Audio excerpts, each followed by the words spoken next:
त्या महिलेला मी ओळखत नाही, माझा मुलगा ओळखत नाही आणि आदरणीय धनंजय मुंडे साहेब सध्या ओळखत नाहीत. नाही त्यांची आमची ओळखच नाही तर पिस्तूल कुठं रोखला ते त्यांनाच माहिती ना.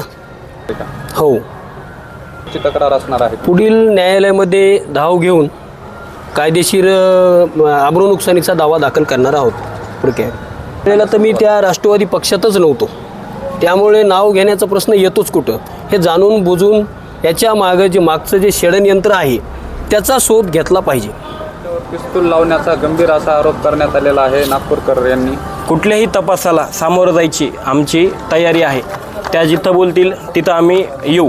आणि बीडचे SP किंवा नागपूरचे SP साहेबांना पण मी विनंती करतो की या प्रकरणाची सखोल चौकशी झाली पाहिजे. आणि त्या ज्या तारखेला बोलत आहेत की मी या तारखेला इथं आलं, ते असं झालं, बंदूक आमच्यावर हे झाली, तर त्या तारखेचं आमचं लोकेशन, त्यांचं लोकेशन, फोन कॉल, CDR मागच्या 10 वर्षापासून मी तर नागपूरला एकदा सुद्धा आजपर्यंत नागपूरलाच गेलेलो नाही. आणि बंदूक रोखण्याचं येत आहे तर मी त्यांना ओळखतच नाही. तर